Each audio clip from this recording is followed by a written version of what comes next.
Official pick time. Gundy or head, the cartel is waterboarding you, saying give me a pick for every single fight on the UFC Edmonton card. That's what we're going to do. We got a ton of fights to give a pick on. So let's scroll all the way to the bottom and get right into it. Once again, just a little reminder, these are picks, not bets. Started off, first fight of the night, we got Jamie Lynn Horth taking on Ivana Petrovic. Who wins? Nobody cares, but I am going to go with the Canadian in Jamie Lynn Horth. I think she's solid overall. I think she's just going to outmuscle her in a lot of situations.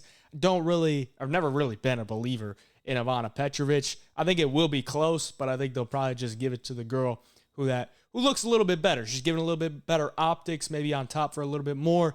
I don't think Petrovic's striking is going to give Horth a ton of problems. I think it's going to come down to the grappling, and I think Horth will just be stronger in a lot of those positions. She works hard. She looked pretty solid later in the fight against Veronica Hardy, and I think she could pull off a win here. So minus 205, hate it, but I do think Jamie Lynn Horth does get her hand raised in Canada. We'll take the Canadian on that one. Chad Anheliger, Cody Gibson. I'm going to go with Cody Gibson on this one. I don't think that Chad has a lot of, he doesn't have much submission defense. I think he's shorted up over the years, but I think the problem is going to be with Cody Gibson. If he does get the fight to the ground, Cody's just the better grappler. Not that Chad is a bad grappler, and he's solid overall, solid cardio. He's just going to go out there, and he's kind of like a poor man's Brad Katona, okay, with poor takedown defense. Chad can get taken down by a lot of guys, and I think Cody does eventually go to the grappling. On the feet, Cody's taller, longer. I think he uses his weapons a little bit better. And Chad's wins in the UFC are just not good. They've all been cut. So I think Cody Gibson probably gets this one done. He's faced some tough guys ever since coming back to the UFC. Brad Katona and Miles Johns just picking up a win against Brian Kelleher. I know he moved to Las Vegas, I believe, just to try to make his career last a little bit longer than, fighting a couple times and getting cut. So I like that. I know I'm not liking going against a Canadian here, but Canadians have been having a rough year, and I will take Cody Gibson to get this one done. Up the guard, we got another Canadian who reps the flag of Ukraine, but he is training in Canada. Sarahee City taking on Garrett Armfield. Garrett Armfield picked up a win his last time in Canada against Brad Katona. I think he could probably come in here and do a similar thing, spoil the party a little bit.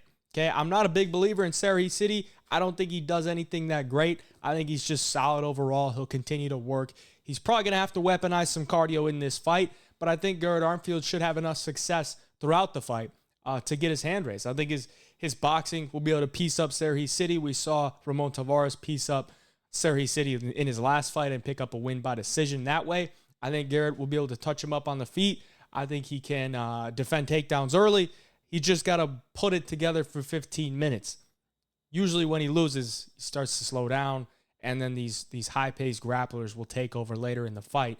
And I don't know that Sarahee City is that kind of guy. So I'm going to go with the underdog here, Garrett Armfield, to get his hand raised once again in Canada. Up the card, we got some heavyweights. Disgusting fight. I've kind of gone back and forth. I think there's upside for a Romanov early finish if he gets into his positions.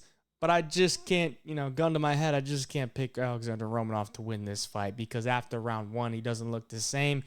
I don't think he faces adversity very well. And I think Nascimento, if he has some early success, it could go downhill really quick for Alexander Romanov. I think Nascimento is a solid enough grappler to not get put in a terrible position by Romanov. And I think if Nascimento does get on top, then he can actually do some damage and maybe even find a submission himself because Romanov's not a good nail. He's a solid hammer, but he's a terrible nail. And Nascimento, with his ground game experience, it's not something that a lot of heavyweights have. Not to say that he's like some amazing grappler, but he's not bad, and he's actually pretty solid for a heavyweight on the ground. I think you should be able to match that on the feet. He's the better striker, solid jab, solid 1-2, solid leg kicks. I think he should win this fight. So give me Rodrigo Nascimento for the pick. Jack Shore, Youssef Zalal. You know me, not a big believer in Jack Shore, and I'm not going to believe in him in this matchup. I think Youssef Zalal can kick his way from the outside. I think his hands are pretty sharp. I do think his grappling will be a little bit better. I know his takedown defense is pretty solid, It might not show it that way on the UFC stats, but the dude was getting taken down by Topuria. So, I mean, Topuria was ragdolling him all over the place. Jack Shore ain't ragdolling anybody. Jack Shore's a blown-up bantamweight who was fat at bantamweight, and he's fatter at featherweight. Okay, he's undersized. There's no way he should have moved up. I think that just tells me he's lazy. Never been a believer. Not going to believe in him here. I think Yusuf Zalal could maybe find a submission on the ground if he gets to a good spot. He likes that rear naked choke. But over the course of 3 rounds, I think he does the better work. Give me Yusuf Zalal for the pick.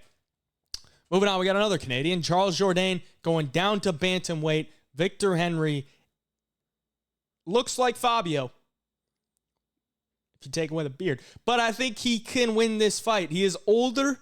I like his volume on the feet. He just continuously works. He actually lands a ton of headshots, which for a high volume guy is it's not super common, where you see a guy that lands 8 significant strikes per minute. Majority of that is to the head and to the body. You usually see a lot of high volume guys chop the low kicks all the time. Not him, which was surprising to see when I dove into the stats. And I think if he continues that in this fight, he can have some success. Charles Jourdain can put up some volume as well, but I don't know that he has the bantamweight skill. I don't think his skills at featherweight were all that great, and now he's moving down to bantamweight. I think that's kind of just a cop-out. You know, I think a guy moving down in weight is kind of a cop-out because it's like, okay, you haven't had success at this weight class. Let's move down a weight and maybe things will change. I think it's more of a skill issue. And I think he has some skills, but I think he just needs to put them together a little bit more. And maybe he can do that at bantamweight. I don't know. But I think Victor Henry's skills kind of outmatch him. I think he's a better striker. I think his grappling is solid. The dude's never been finished. He's got solid cardio. So I think he could win this fight. So I'll take Victor Henry to beat Charles Jourdain in Canada. Up the card, we got another Canadian, Jasudavicius. And I really do like both of these women in the cage. I like the way that they fight. I like the way that Jasmine just tries to impose her will. You don't see that with a lot of women. You don't see the success that she's had with a lot of women just trying to impose their will. She's very good at it. She's big. She can mix in takedowns. And when she's on top, she's very solid there. Ariane De Silva, I love her kickboxing. I wish she was a little bit higher volume. Her takedown defense has shored up over the years, but she's very sharp with her kicks, with her hands. And she's made a lot of improvements. Now, she's coming off a loss where she got taken down and controlled on the ground, and I think that's probably what's going to happen here. I think Jasmine is going to take a bunch of shots on the feet, but if she gets to her spot where she clinches up against the cage, works for a takedown, and just tries to smother her throughout the fight, I think she probably gets her hand raised here. So give me Jasudavicius to pick up a win in Canada. Feature prelim. Aiemann Zahabi and Pedro Munhoz. I've gone back and forth on this one as well, and I am actually going to go with the Canadian just because of the career trajectories. I don't know what Pedro Munhoz is fighting for at this point because it's not looking good for the guy. I know he's faced very high-level competition, but he's still losing, and he's not really making them super competitive. The Chito Vera fight, in my opinion, was pretty competitive. The non-competitive loss to Kyler Phillips was a bit of an eye-opener to me. I thought he would have more success pressuring, and Kyler looked good just fighting off his back foot. Aiemann Zahabi showed me something he hasn't really showed me much in his last fight against Javid Basharat, which was higher volume, a lot more pressure, and just a willingness to kind of go for it. And if he comes into this fight with Pedro with that mentality, I think he can have some success because Pedro, he's a high-volume guy, but he gets hit a ton. And I think if Zahabi can go a full 15 with a higher pace, I think he could touch up Pedro. Pedro has had a granite chin throughout the years. We don't know when that's going to crack. I think he's 38. He's had a lot of fights. He's taken a lot of shots over the years. Maybe it could crack. I don't think it will, but I do think Zahabi will be able to put together a good game plan. I think he's one of the better fight IQ guys in the UFC, and I think he could come out here, get a win in his home country, get his hand raised, and beat a guy that has faced some very, very high-level competition. So give me Aiemann Zahabi for the gun to your head type of pick. Up the card to the main card, we got Mike Malott and Trevin Giles. I think Mike Malott he's got to show it to me here against Trevin Giles. I think Trevin Giles has all the tools to beat him, but I don't know that the durability is going to hold up. And that's the real reason that I'm going to take Mike Malott for the gun to your head type of pick. I think Mike Malott is dangerous in a lot of situations. He has sharp hands. He's not a high volume guy, but when he does connect, he punches very well. This is one thing that totally off the normally scheduled program, but there's like the talk of the gloves. And if you know how to punch, you could still knock dudes out with the new gloves. We saw that with Ilia Topuria. We think of Alex Pereira. These guys know how to punch, okay? The new gloves ain't going to phase guys that know how to punch. I think Mike Malott knows how to punch, but he doesn't have the best striking defense, and I think Trevin Giles could probably piece him up a little bit. If you watch a lot of Mike Malott's fights, he gets hurt in a lot of them. But sometimes he's able to get his wits about him and come back and finish. He's a finisher. I think if he does win, it's probably early on with some type of club and sub. Trevin Giles, very vulnerable to the guillotine. Mike Malott has a solid guillotine. But if he doesn't, Mike Malott's not the best nail. Once things start to go wrong for him, then he kind of shells up. We saw that against Neil Magny. I do think he comes into this fight with a lot of motivation, fighting in his home country, wanting to get one back. So I do think he probably wins. I'll take Mike Malott for the pick, but I don't love the price whatsoever. I'm not paying that. I wouldn't until he shows me otherwise. Marc-Andre Barriault and Dustin Stoltzfus. This is a weird one for me because I think Stoltzfus is going to have some success with the early takedowns if he chooses to wrestle, and I think he should choose to wrestle because Barriault can be taken down. He can be put through the ringer a little bit, but Stoltzfus does tend to slow down later in the fights, and we know that's when Marc-Andre Barriault is most dangerous, is rounds 2 and 3 when he starts to push that pace. He's stuffing takedowns. He's in your face. He's landing a bunch of shots. Very good in the clinch.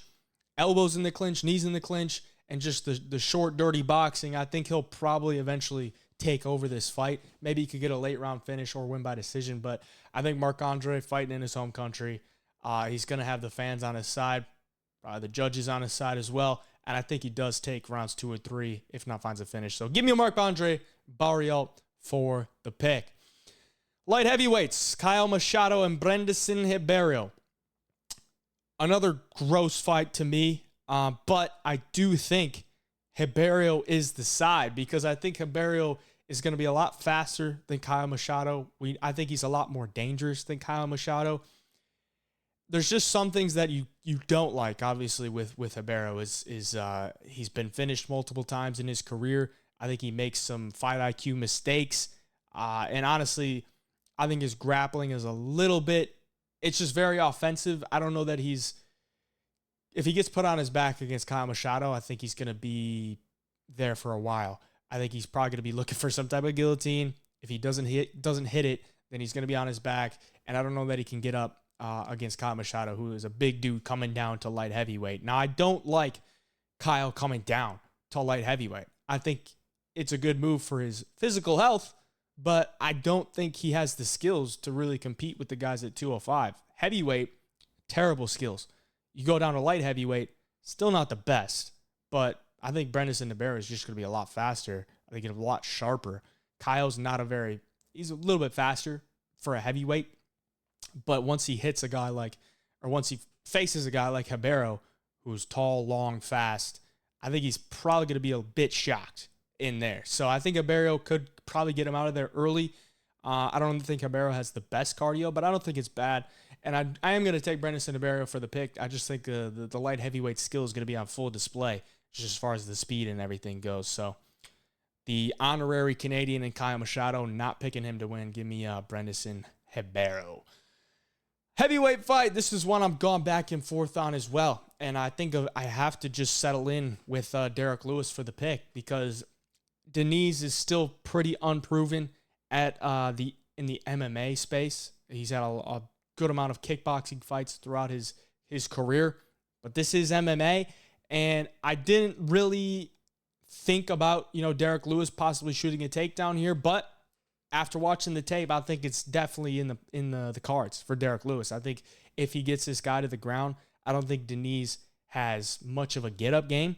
I think Derek Lewis has some nasty ground and pound. And on the feet, I do expect Diniz to be faster. I think he'll probably throw a lot more volume out there. He'll chop at the leg a little bit more. But Derek Lewis, he's been around for a long time. He kind of knows the way he needs to fight, and that's to try to land a big bomb. And when he's facing these young guys that don't have the experience, I don't think his fight IQ is terrible. I think he could probably look for some type of takedown here, get into a dominant position, and just throw hard ground and pound. And his ground and pound is nasty. So I've seen Diniz taken down by Austin Lane. I don't know why Carl Williams didn't wrestle him. I think that had to do with something the UFC told him, like, if you keep wrestling these dudes at heavyweight, we ain't going to keep you around. And he just didn't wrestle him until like 2 minutes left in the fight, where he took him down easily, controlled him easily, put him in bad spots. So I think Derek Lewis, he's got a deal with the UFC, no doubt about it. I don't think he's going to be cut if he wrestles Jonathan Diniz. So go for the takedown, Derek Lewis. Look to exploit that weakness, land some hard ground and pound, maybe find a finish, but if not, go right back to it. So I'll take Derek Lewis for the official pick. Aaron Blanchfield, Rose Namajunas. I am going to take Rose Namajunas for the official pick because I don't think Aaron Blanchfield is all that great. I know she's still young. She's still making improvements, but I don't know how you can improve your striking that